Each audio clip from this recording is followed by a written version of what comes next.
Welcome, everyone, to Ladder Daily Digest. We honor creators. And today we have Nathan Hinckley, who is a creator, and we'll talk about more later. Thanks for coming on the show. Gene, I'm glad to be here. Yeah, and so we'll get into the name of your show in a little bit. It'll already be in the heading, but we'll discuss some of the things that you did around that.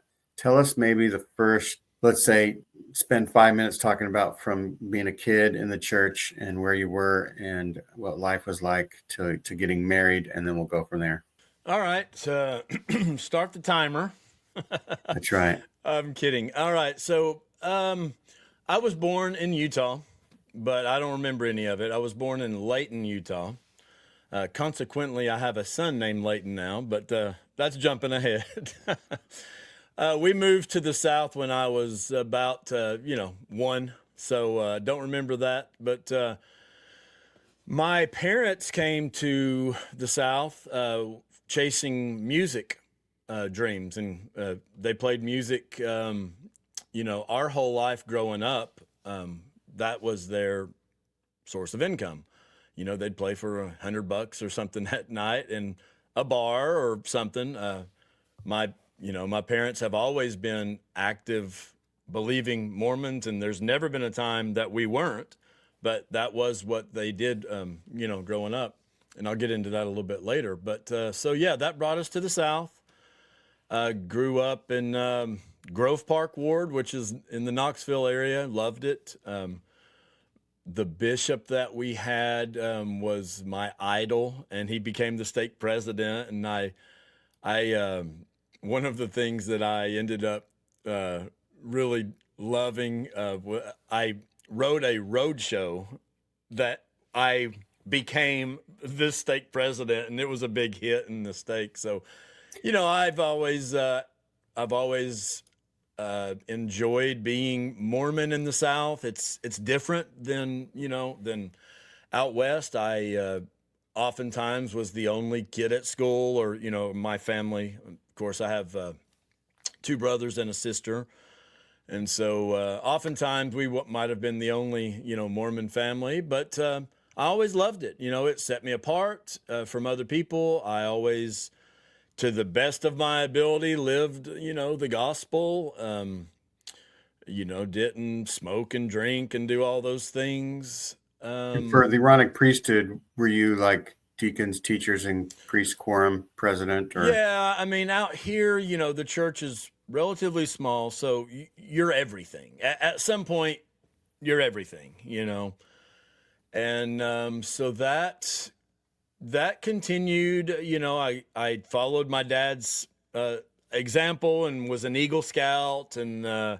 then went on a mission. oh yeah, for one thing, I don't think I've ever asked a man on my show yet is if they remember as an Aaronic priesthood holder going with someone home teaching. And did you go with your father, or would you go with somebody else? Yeah, that's kind of interesting. So I do not have memories of home teaching with my dad. I don't have. I would say home teaching hasn't been all that. It's not something that I remember doing much. Consequently, Dad, he's never been the bishop, but he's been in bishoprics and on high councils. And he actually wrote, this was before the church changed the whole ministering stuff. He wrote a big, I don't know what you would call it. It's like Expose? well, something like that, about the problems with home teaching. A scathing report? Yep, and it got a lot of steam. Like the stake president was on board, and he had a lot of people behind it. And he got it, apparently he got it to the brethren. And to this day, we still think that some of the changes, and that stake president, the same one I told you about earlier, he says, look, this is how some of the things in the church come. They come bottom up instead of top down, Right. Of course, we know a lot more about that now with surveys and things, but it was interesting. So to answer your question, no, home teaching, and it wasn't something that I did with my dad. But I was wondering if the first time you went home teaching, if like you were an elder and they give you your own assignments now that you're whatever, would how far would you have to go in your ward to Oh go to yeah. the farthest person? Oh yeah. So in our ward here where I live now, it's even bigger than where I was growing up in Knoxville. So in our ward now, you could spend probably well over an hour, maybe closer to hour and a half, or even more if you were going from one end to the other. And I know there was some families when I was bishop that were trying to drive 45 minutes to early morning seminary, Right. at 6:30 or whatever it was. So yeah, that is That might cause a lack of interest in home teaching. yeah, no doubt, no doubt. So anyways, that's my youth years. That was went on a mission to Argentina. Did you do any college before your mission? Nope, I didn't do any college before or after. Okay. That's not my thing. So I went on a mission. Loved being in Argentina. Loved the culture. Loved the people. And you never questioned you were going to go on a mission or not. You just went. Yeah, I never Maybe a little. questioned it. No, I never questioned it. I Okay. I knew that's what I was supposed to do. I wanted to follow Dad's example and my older brother's example. So yeah, it was never a question. And was in Argentina for 2 years and came back home. Of course, I had been dating my then girlfriend ever since I was several months shy of my 16th birthday. There you go. And so she waited on me through my mission, and we got married 6 weeks after I got home. Wow. That's pretty cool. And when on your mission in Argentina, Argentina is known for their beef, I think, Yes, right? Worldwide. Was yes, it was it relatively inexpensive there? yes, And did yeah, they have lots of beef restaurants where it they, was cheap enough for missionaries?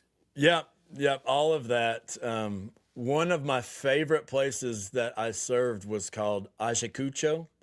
It's just a small little town that basically has nothing as far as like why someone would visit there. But once a year they had a big, we would say like a barbecue or a big cookout kind of festival.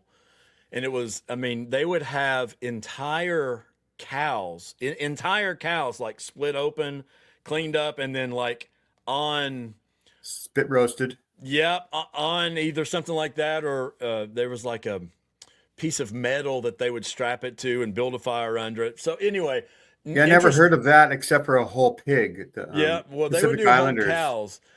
whole And cows. while I was there, the interesting story. We One of the biggest days was going to be on Sunday, and as missionaries, we knew we shouldn't be buying, steak sandwiches or whatever.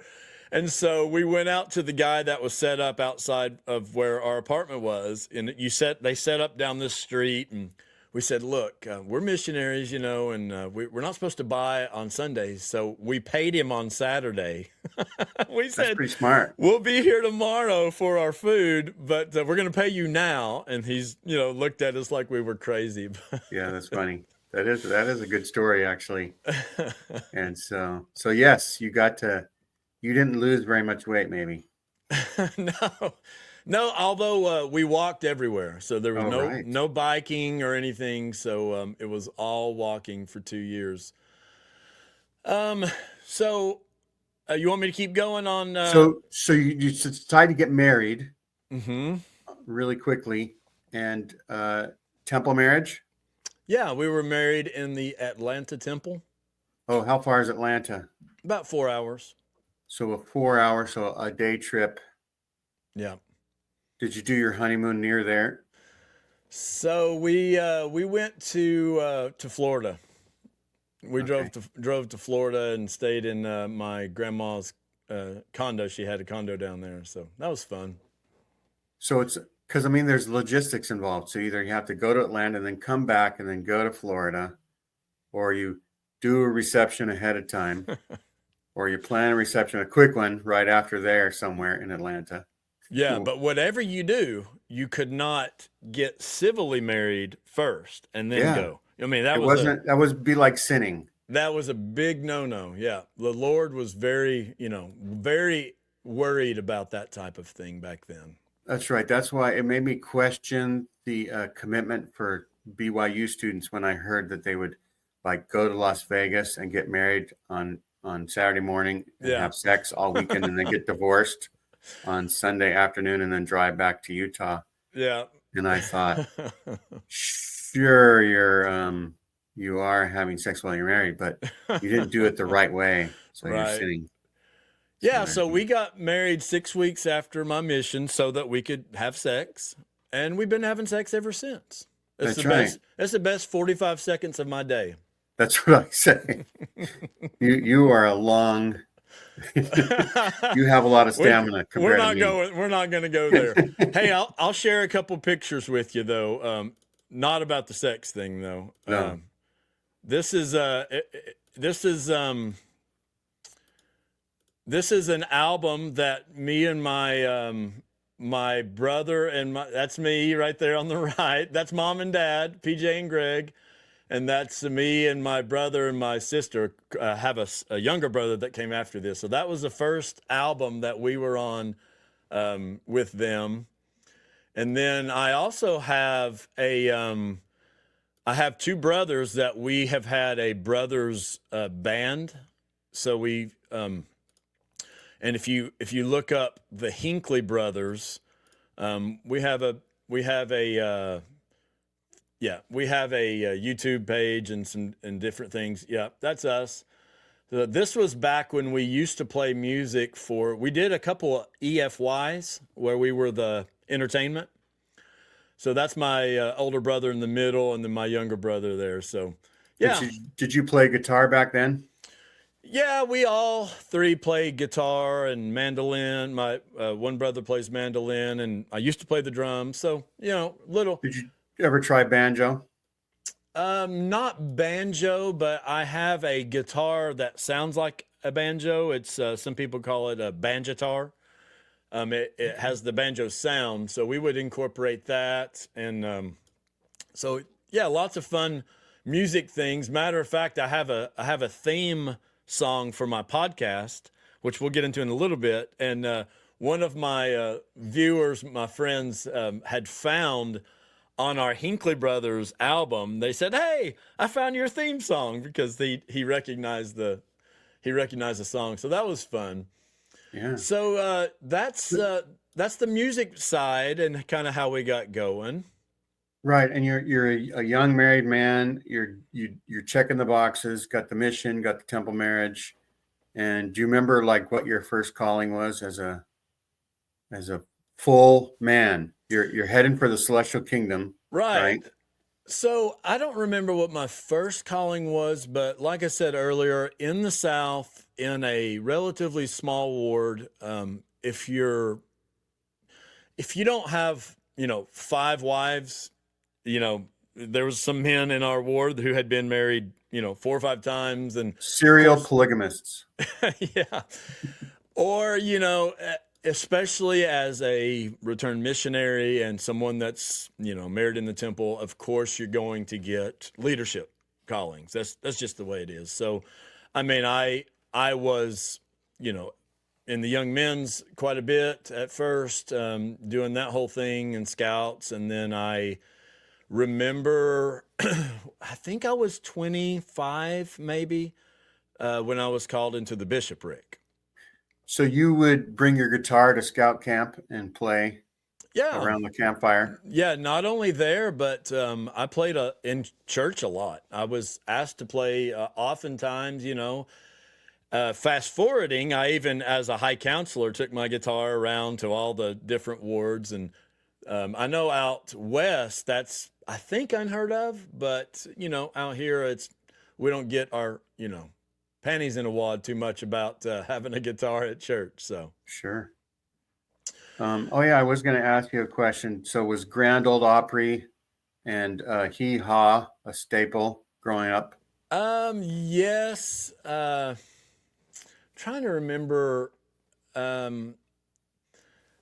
So Hee Haw, that was what was the guy's name that The main started in that.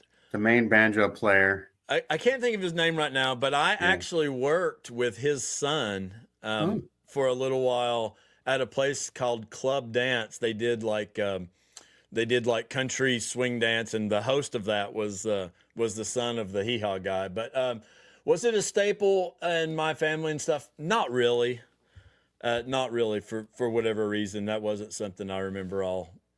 Maybe it was I was a Roy little Clark bit. and Buck Owens. Okay, yeah, they were the that's still not the one that I'm referring to, but anyways, his dad was part of that. So, yeah, maybe that was a little bit before my time, I would say. Okay. So that's music and how sort of we got started, and that took you up to me being in the bishopric as a fairly young, 20 something. I was counselor in the bishopric for two different bishops. One of those times we excommunicated a sister, and I have since done a podcast with that sister on my channel. It's had a lot of views, and I just named it "We Excommunicated a Woman." And so I tell all about how that went down, what my role was as a counselor. And, back in that time, you could excommunicate a woman just at the ward level, right? You didn't have to get the stake president's approval or anything like that. The bishop is a judge in Israel, and they're allowed to judge women more than they are men. Right. And that's what we did. And I tell all about that in that episode. Of course, if you were a priesthood holder, you had to go to the stake president because, you were much more important,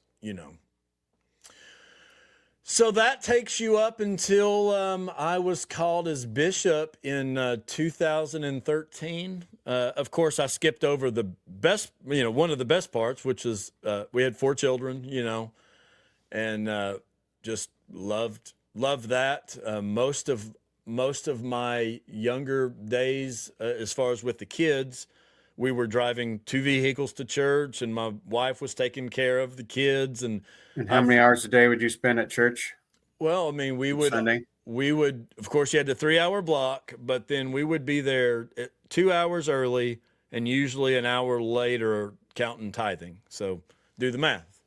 And then ward council sometimes. Yep. Yeah, it's a lot of time, a lot of effort. I mean, I've given that church so much time.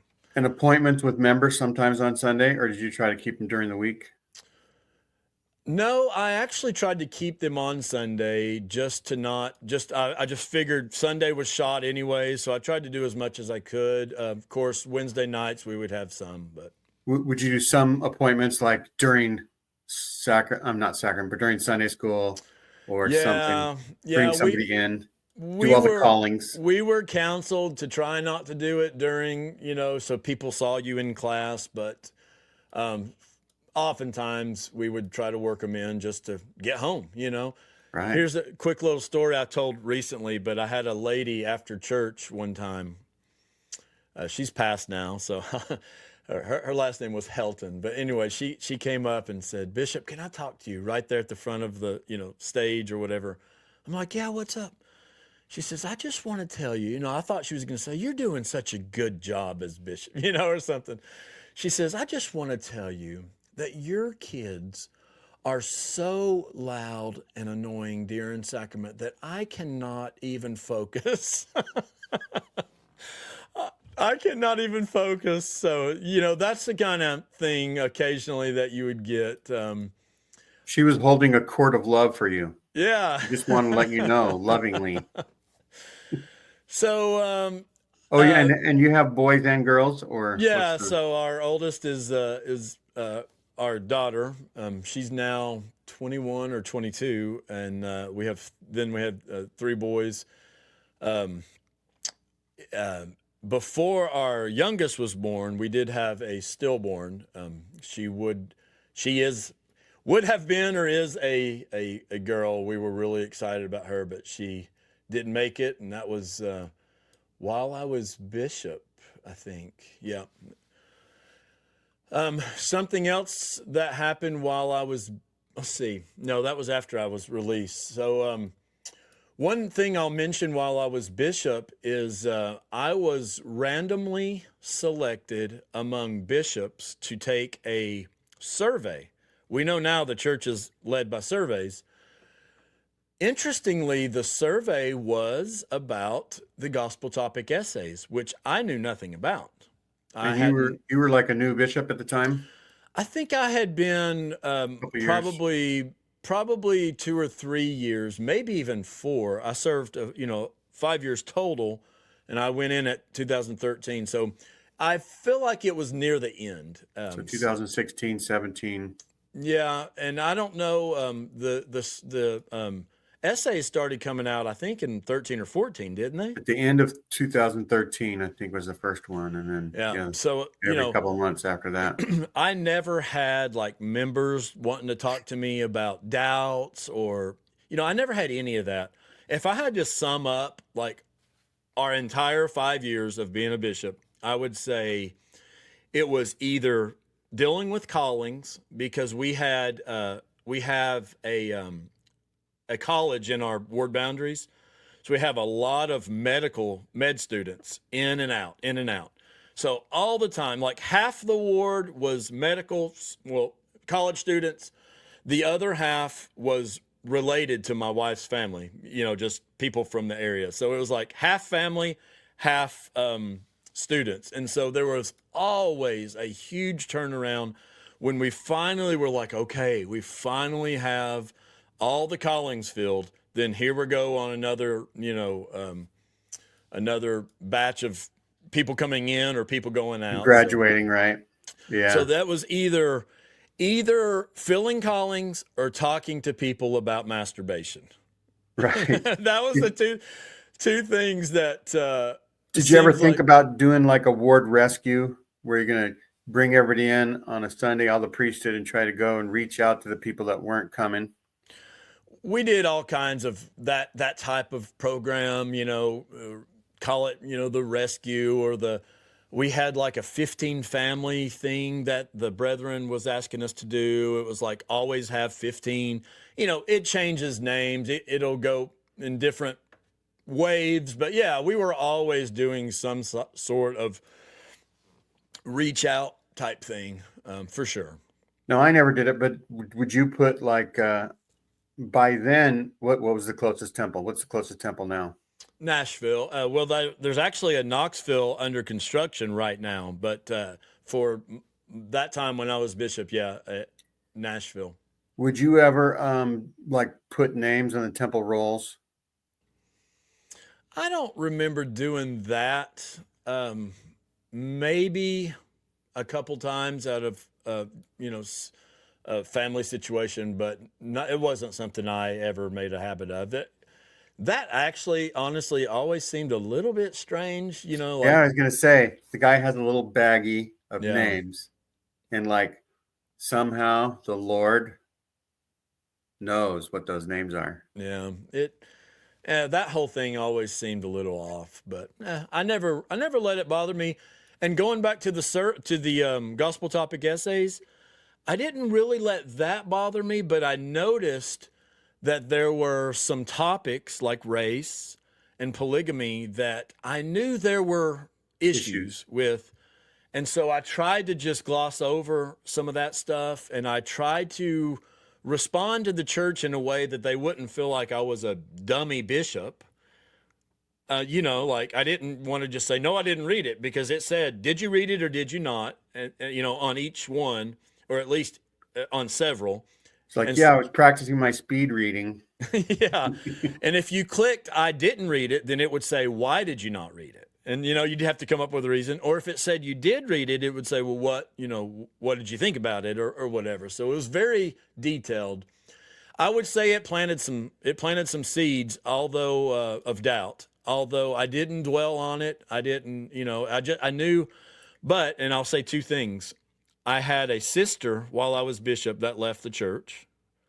My sister, I have a sister, and she left the church with her family, and it was over some of those issues. So I knew that I didn't want to, and I was very good about not reading what I was not supposed to read, not looking at the things I wasn't supposed to look at. I was good at that, and I never did. I always stayed to church approved sources, but now I had a church approved source putting this stuff. So and then I had another family friend who I've had on my show a lot recently. His name's Nathan. He's related to my wife's family. He was a bishop, and he had left the church. So between him and my sister, I knew that there were some really, Because your sister was a true Hinckley and had a strong testimony oh up until that yes, point. oh yes, and her husband, awesome missionary and very knowledgeable, and yeah, Like I have to say, and probably people say this about me, is like, oh yeah, I could tell that they would leave the church someday because they weren't like doing all the things right. And so some people are probably saying about me here and there, but yeah, some people were like stalwarts, right? And it's like, what? How could that be? yeah. I mean, I had, my weaknesses and things, but I mean, I would say I was as true believing as I could be. One of the things that actually hurt me, I had a very close family member, I won't say who said, "Did you ever really have a testimony?" And I'm like, "Mom, are you serious?" Like, yes. Yes, I had a testimony. I was as sincere and true believing as I could be. So, I mean, if you think about it, it's almost like you saw a bank robbery, right? And there was something about the person that resembled the person on the stand, right? And so you're testifying that you saw that person rob the bank. And then they say this person was somewhere else, and here's the 500 people that saw him give a speech at the National Dentist Association during the bank robbery. Then all of a sudden you're like, oh, well, maybe it wasn't that guy, right? I have more information now. There was a resemblance, and it right. just, the police said it was him. Everybody said it was him. I just went along with it. All my loved ones said he was the guy. Yeah. And now I have evidence that tells me otherwise. You did have a testimony. You testified in court. It was the guy. But now you know that it couldn't have been him. Yeah. I think that's the same thing. I think that's a good analogy. So I'm gonna share this little thing with you here. A couple days ago, I had someone say, "Hey, have you seen the newspaper?" I didn't even know they made newspapers still. I thought that was this is like the county paper, the Claiborne Progress. And I said, "No, why?" And they said, "You're still listed as the bishop in there." I said, Wow. "Are you kidding me?" That's been since 2017 or something. Is there like an ad for churches and it says Bishop Hinckley? Yeah, I'm gonna share it with you here. That is interesting. There it is. So Latter-day Saints, Church of Jesus Christ of Latter-day Saints, Bishop Nathan Hinckley. So yeah, that is current. Well, once a bishop, always a bishop. Yeah, I have caught a little bit of crap for my channel, and we'll get into that in a second about, I can't believe you're using the word bishop. But yeah, like you say, once a bishop, always a bishop. Yeah, and so you were having doubts because, and that happens a lot. Well, I've heard people say they start to hear apologists defend the church over this issue, right? Mm-hmm. And people are saying, like, why are you defending it and explaining it away? I thought it wasn't even a thing. Because you're explaining it goes against all I was taught as a kid. That was an anti-Mormon lie. Yeah. Why are you making excuses for the fact that anti-Mormon lie actually happened? Right. And so you're getting some doubts, but like you say, we're counseled to not read things that are not either faith affirming or something like that. And it makes me sort of wonder, is like, when people say, did you ever really have a testimony? And you say, well, all I can think is like, well, how could a testimony be strong if it can't withstand information? Right. Yeah. If you have to protect it from things, then how could it ever be strong? Yeah. Yeah. I mean, and honestly, that type of thing is what made my testimony as strong as it was earlier, because I would stand up to people, and I would, I was part of this a cappella singing group in high school. We went around to different churches and different things, doing, doo-wop type stuff. Well, anyways, we were in this church, this Baptist church, and the preacher had spoken bad about Mormons during his sermon. Well, I was there as an invited guest in a packed house of Baptists, and you're getting disrespected. And I stood up in front of the whole church right there in the congregation. I said, Abinadi. I said, you are dead wrong what you're saying. And if you ever want to get your facts straight, you need to come talk to me. I mean, I defended the faith. And that type of thing is what I felt like strengthened my testimony so much, like putting my neck on the line. And then, you don't happen to remember what it was, do you? Yeah, I do. He was saying, people, you might say that you're going to heaven because you're a Mormon. Well, I'm just going to tell you that according to the Bible that I read, there ain't going to be any Mormons in heaven, that type of thing. And you said, no, it says on a new cartoon show that it's the Mormons. I think Stewie says. I saw that. Yeah. So anyways, I'll take you, I don't want to dwell a ton on this part. I've spoken about it quite a bit, but when I started, so after I was released as bishop, I was in the high council, and our house burnt down. I've spoken about that a little bit. Even though you dedicated your home? Yeah, it was dedicated, and our house burnt down, so that took a lot of effort, rebuilding and all this. But then, let's see, my wife got some cancer in her neck and stuff, and we were dealing with that. And so I had asked to be released sort of during that time, just because we were dealing with the two things I just mentioned. But I was also starting to see some of these issues. I went back and looked at some of those gospel topic essays, and kind of started seeing, there's lots of problems here. And just to kind of paint the picture, my daughter was months away, like 2 months away from getting sealed and married in the temple to her a recent convert boyfriend. He had been a member for over a year, and did she convert him? Yeah. So did you have some missionary discussions like in your home? We had all the discussions. The missionaries would be like, let's just let, Bishop Hinckley, or let's just let, Brother Hinckley teach this. He knows this, so I would go through and show how smart I was about everything. But you did everything in Spanish. No, I'm just kidding. And then, so that was her situation. And then my oldest son was coming upon mission age. And it was just like this pivotal moment of starting to doubt, but like, if I say something, I'm going to ruin this for my daughter. I'm going to ruin this, and I had all this pressure of all my ward that I've, testified to, the stake I've testified to, all my friends I've, and now my own children who are just, about to branch off and do their own thing. And then I realized that, and I just kept saying this, the church is not what I thought it was.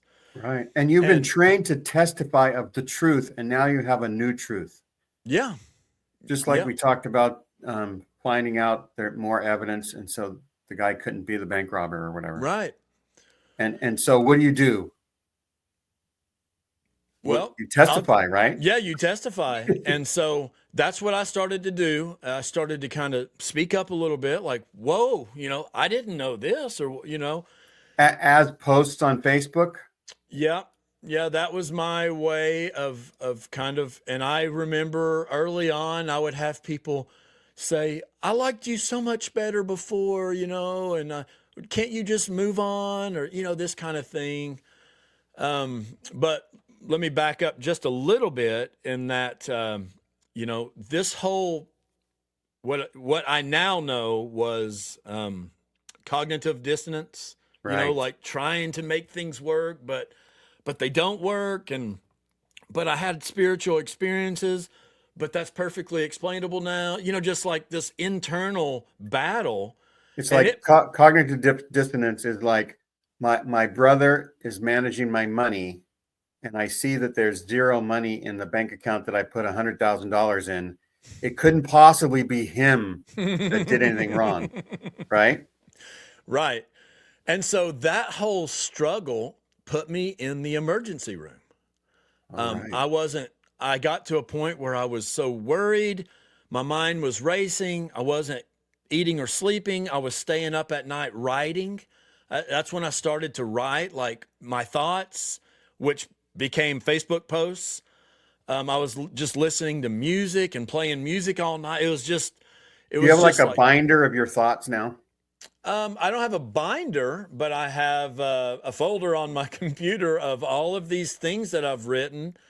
And at first, I was trying to stay in the church, and so what actually landed me on Mormon Stories, which was episode 1899, I think. I had posted on the Mormon Stories community page that I was going to speak to my stake president. I had a picture of me. I said, hey, this is me on my way to speak to the stake president. He wants to talk to me about my Facebook posts. And I told him that I would come in and talk to him, but only under one condition, that he read because he wasn't active on Facebook. I said, I want you to read it. And he did read it. And I got in there and I said, tell me something that is false, like wrong, untrue, a lie, whatever. And he said, there might be a couple little things that I would say, I don't really see it that way, where anything that was more like me and with my opinion or whatever. But as far as the facts, he says, no, right. There could be an interpretation of a historical event, but not that the historical event happened or not. Right. At the end of the interview, this guy, and I've said this multiple times, this guy is legitimately a saint, like a really good guy. At the end of the interview, he says, I'm just going to be honest with you, Nathan. He said, in my view, you are a much better person now than you were before as a active, bishop and all this. And what he was getting at, and what I've realized, is I was so black and white. The prophet said it, it's true, like no room for nuance, no room for gray area, really, in my view, before. That was the way I was raised. That was the way I believed. That was the way I taught. Now I see that there is nuance and so that was kind of what he meant, because, he could tell that I was much more understanding of people and loving, in that way. So that was interesting. And to his credit, he did not shame me. He didn't say, you need to stop. He didn't ask me to stop posting.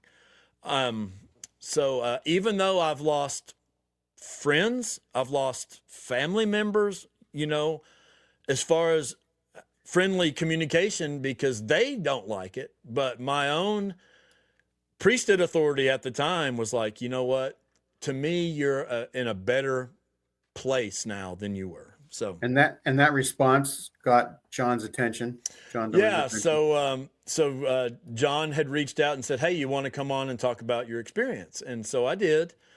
And so what does it take to get? I mean, you're already on, but what prep do you have to do for John in order for him to be comfortable enough to bring you in? Well, I can't speak for John. I can say that I love that guy. I find him as just sincere and I've heard this. Oh, he's trying to tear people's faith away. No, I do not see that at all. Matter of fact, I saw him on a 2-day event in Nashville for like a meetup, and I saw him just give and give and give of his time, standing on his feet for hours at a time, talking to all these people that were coming up to him. Finally, I just went on water duty. I'm like, I've got to bring, Margie and John water because they're. So, anyways, I think the world of him. But that particular show, I feel like was an anomaly, maybe, because I do know that he, asked for detailed timelines and all of this.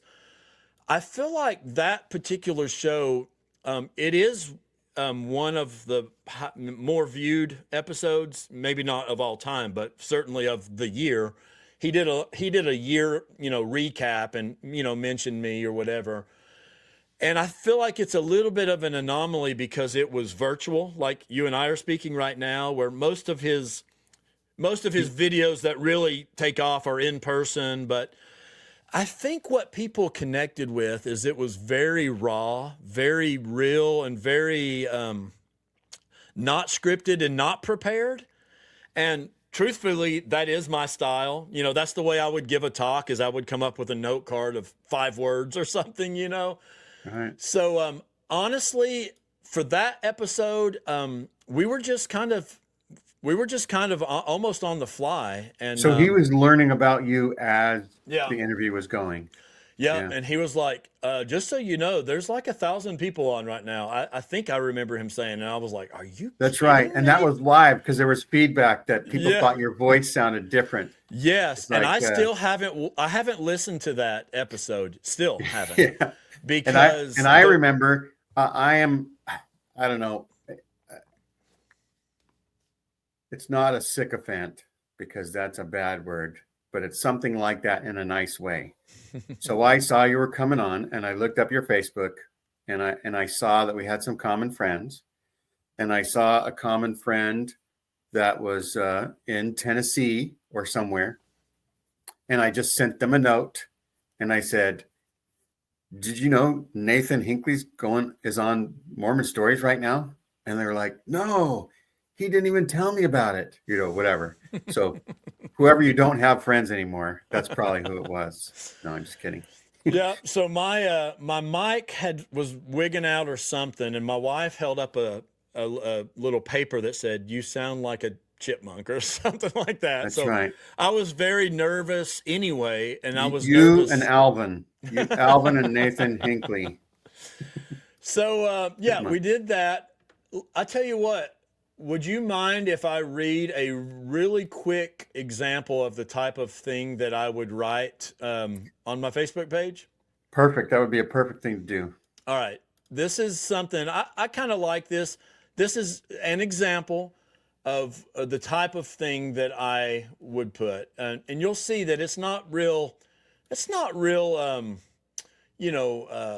Edgy. hateful or anything. It's called 8 verses 45. In my church, an 8-year-old kid who still believes in Santa, wets the bed, and probably can't say his R's, can make an eternal covenant that will be binding and beneficial, not for a few years or 100 years, but for all time and eternity. There is no objection to this eternal ordinance, but rather it is expected that this will happen during his 8th year. If it does not happen while 8, the family is punished by making the child go through the missionary lessons as a typical investigator would. The 8-year-old is fully capable of making this decision. On the other hand, a 45-year-old man who has spent a year or two in deep study, cross-referencing, searching, verifying, and weighing the evidence is misled, misguided, or deceived if he comes to a different conclusion regarding the truth claims of the church.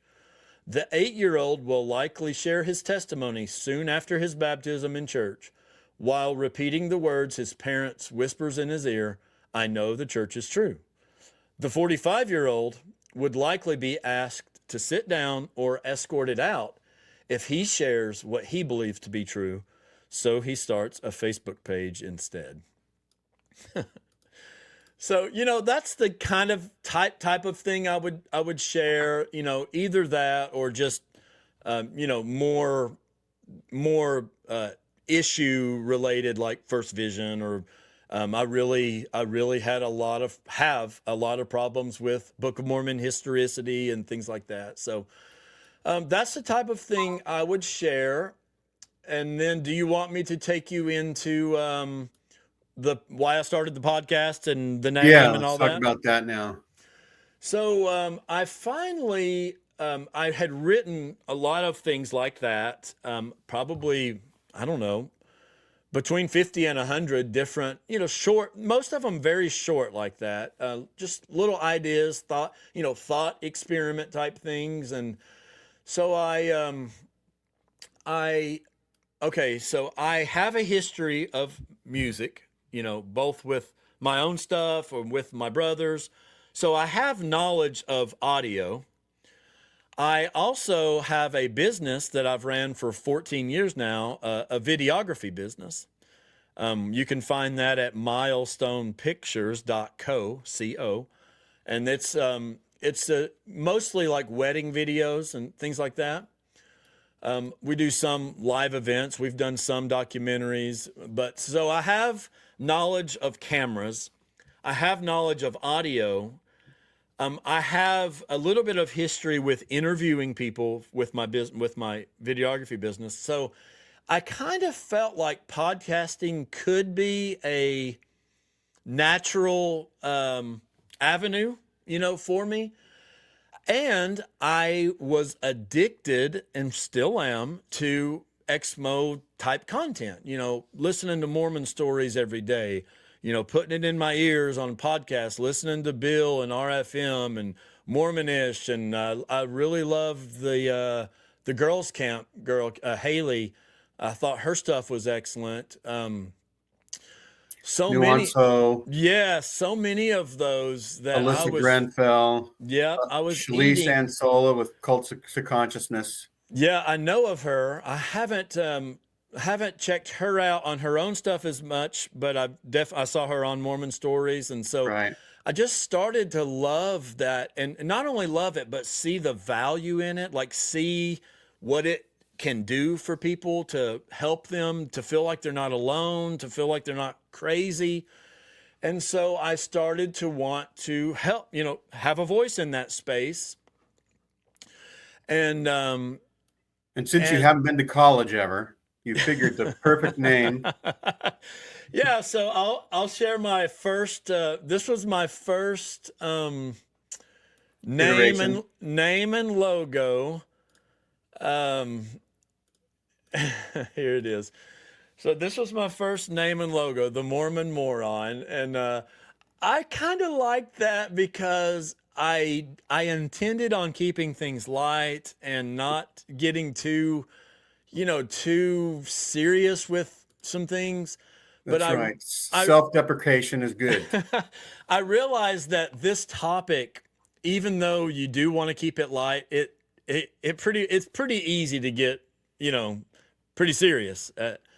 So the other reason why I started not being crazy about the name The Mormon Moron was when I was inviting guests to come on. I was fine with it for my own show, Right. but to invite a guest on felt a little bit funny.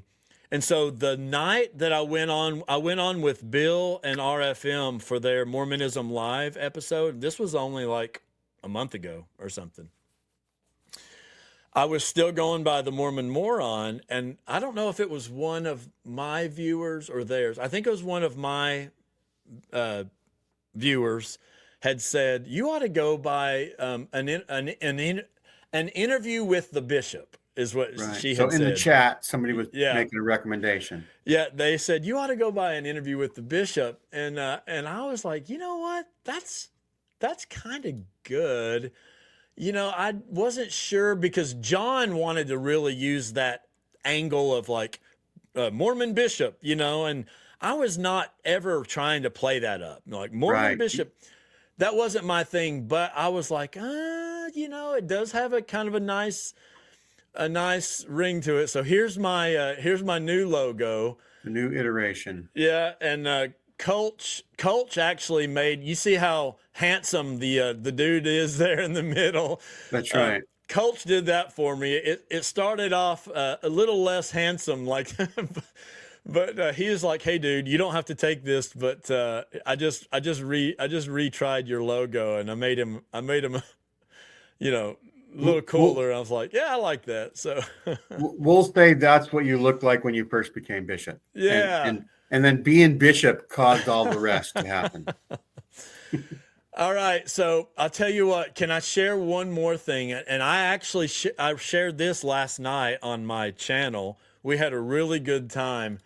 So just to show you that I'm still writing things, I did a show last night about Mormon, like we called it Mormonisms, just like sayings that are unique to Unique, Mormon and terminology. But there's also this Mormon acronyms. like a steak meeting doesn't include meat at all. Right. So this was what I shared about Mormon acronyms. All right, I'll read it. It says, before I was a YSA, I had to meet with a bishop because my girlfriend, one of the YW at church, gave me a BJ after a BYD. Wow. We had just got back from EFY, which is now FSY, and really wanted to see TR. I told the EQP while we were having a PPI. He told me to read the words of RMN, which I should have said Gordon B. Hink, GBH, but anyway, and try to be a true LDS. I learned from the BOM that it was a serious sin, next to murder, in fact. The bishop told me to read some stuff in the DNC and even the JST. Many GAs have spoken about the seriousness of this topic. My parents held a FHE, shamed me, and gave all my stuff to the DI. My girlfriend was afraid that all of the sisters in the RS knew what she had done. Ultimately, I was able to repent and went to the MTC and even became a ZL, but not an AP. After 2 years, I became an RM. I didn't want to go to BYU, and actually, I didn't go to any college. I would have loved to be part of the MOTAB while I was a TBM, but now I'm an XMO, and I've told everybody to F off. I tried to be a PMO for a while, but I couldn't do it, mostly because of RFM. There you go. It's beautiful. So when did you write that? I wrote that yesterday, right This before that yesterday? show. Yeah. Yeah. It's not So, like you had to rhyme anything or anything, but yeah. it still exhibited lots of creativity. It would be nice to throw that up and ask people to put their own other Yeah. initials and sentences that you could have Yeah. put in there as well. So I put it on Facebook and I said, my wife wants me to say that that this may or may not be, historically accurate. And so, yeah, a lot of people added some things to that. And of course, the rest of the show was all about other things that are unique, Did sayings and did things. somebody come up last night with something that you hadn't really heard of before, or that you this was like so obvious you didn't know why you didn't say it Oh, first, God. or So something that so was much of funny? it was, things like saying even, like in the name of the Lord, even Jesus Christ, Right. putting that even in there. Just You like know, Russell M. Nelson says, this shall be the name of the church, even the Church of Jesus oh, Christ of Latter-day Saints. Well, where's the even? yeah, I don't see that on our It's not logo on the anywhere. building. Stuff like that, normal stuff like to in our prayers, it's to nourish and strengthen, or what else was there? Moisture. Yeah, will Pray give for us moisture. moisture. Yeah, that came up. All of those normal things. It was a fun episode. Yeah. People can watch that. We called it Mormonisms, and I had a co-host. Her name's Ruth. She did a great job too. So Yeah, you could have even titled it Mormonisms Live. Yeah. Yeah, that would have been a good idea. So that's pretty much my story on how I became into the Exmo space. Gene, you asked me a good few months ago, maybe quite a bit more, to come on the show. And at the time, I wanted to, but I didn't have a podcast at the time. And I really didn't know. All I was doing in this space was just writing things. And that is interesting. I've never been a writer. So my brother's a songwriter, both of them. My dad's a songwriter. My daughter is a writer, awesome poetry and other things, an English major, a genius, you know. But So just some stuff rubs off on you. It's not like you had to go to school. well, I don't know. You know, I never had an interest in writing. And one of the things that I needed to do to deconstruct was to get my thoughts put together on something. Oh, so real quick. So after you were done with the hospital for your situation, Mm-hmm. is that when did you start mental health care? I've Did not somebody? I've not done any official mental health care other Okay. than what you and I are doing right now, other than listening to other podcasts, other than writing my thoughts. So I've never had any. Maybe I should or should have, but no, I haven't Because had anything. I understand you can go to your bishop and everybody now the church pays for like 6 sessions or something like that. Oh, That's what I've yeah. heard. Well, I did send some people when I was bishop to see LDS therapists. And I would you have to haven't. cut a check as a bishop? We did pay for some of those. Yeah, yeah, Mhm. we did pay for some of those. Um, let's see, what was I going to say? Oh, I actually haven't spoken with our bishop since I've quit attending. My daughter showed up and early on, and she said, "I've got a lot of problems," you know, and she laid out all of the problems she had. And his response was, um, unfortunately, but this was his response: "Are you going to trade your eternal salvation for those problems that you just told me?" And she just sit there and was like, "I'm done." You know, if that is, Wrong answer. yeah, wrong answer. So Now, so I, going back to the story, she got married, she did, and it was even though you were doing your things. she got married, but not in the temple. Okay. Yeah, yeah, yeah. She called that. You know, that didn't And happen. did your son go on his mission?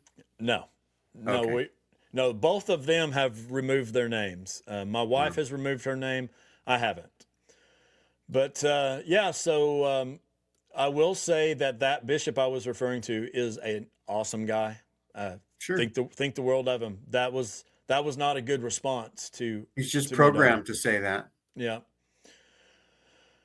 And let me just say one other thing, Gene, that I said this last night in my show as well.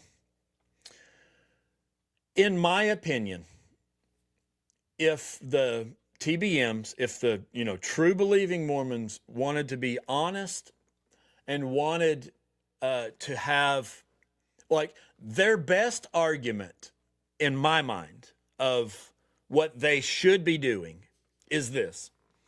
And what I'm getting at is, in my opinion, the best part of the church is the people, like some of the people. And so, what I suggest Mormons start doing is this. Okay, everything you Exmos talk about is all true.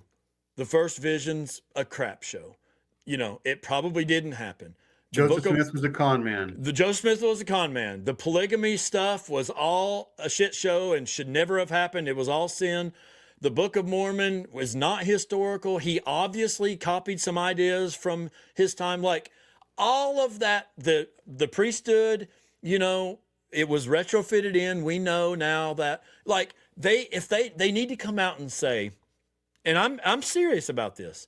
All of the stuff you Exmos constantly talk about is true, but God knew that all of that would happen. And and what you see in the church today, the good things of it, that's what he wanted. This is all part of the plan. Yeah, like that would be at least it wouldn't take care of like I'm not going back to church, but at least I can say, well, that is the best part of the church is the way that some of the members are. Now, there's some members that are terrible, but I know so many that are good people. And so you would say that's what God was trying to make is those good people that you know, that's what God wanted. And so he had to do all this crazy crap to get that. Like, that's like the best argument I can think of that is sort of honest because the whole reason that Exmo stuff exists in the first place is because it's true. Like, if it wasn't true, they would just come out and say, oh, no, they're wrong. Here's the proof and move on. It exists because these things are true and we want to keep pointing them out because they keep saying, no, don't look or no, that's not right or whatever. They just need to admit to it. Yeah, you guys are right, but God knew it and he's in control, and maybe we could do a collab show about here's what the church needs to do. Unsolicited advice for the Mormon church. Yeah, one of the first things I wrote and posted was this was maybe the first that was kind of like anti whatever, and it was called "I Can Fix the Mormon Church."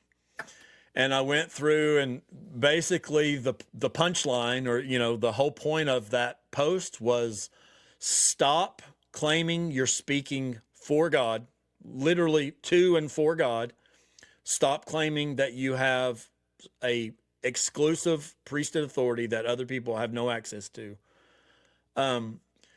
If our prophets and apostles can just be nice old men, right?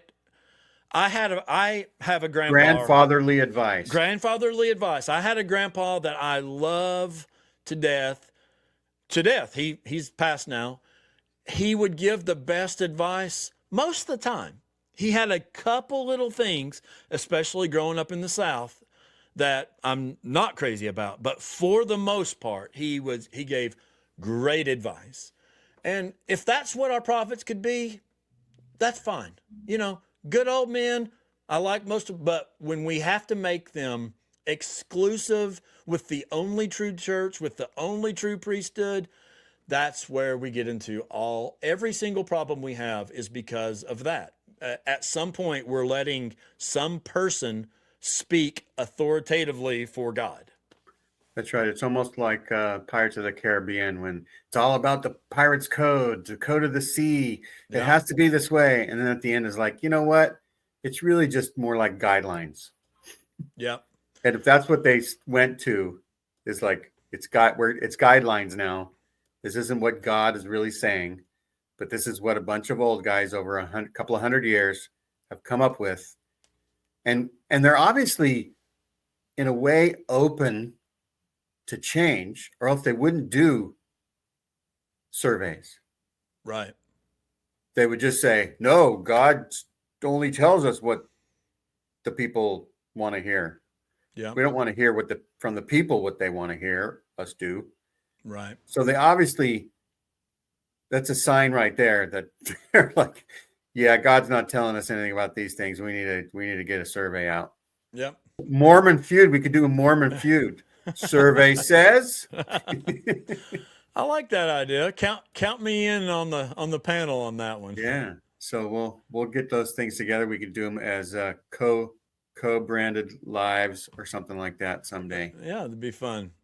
So thank Nathan for coming on the show. We'll everybody like and subscribe. We'll have a link to Nathan's channel and other things that he mentioned, and we'll see how many people actually click. And if you do click, say in the comments you clicked. I want to see how many people actually click to the thing. We're gonna do a survey, we'll say, on this. So everybody have a great 2025, and we'll see you next time. Bye-bye. Awesome. Thanks, Gene.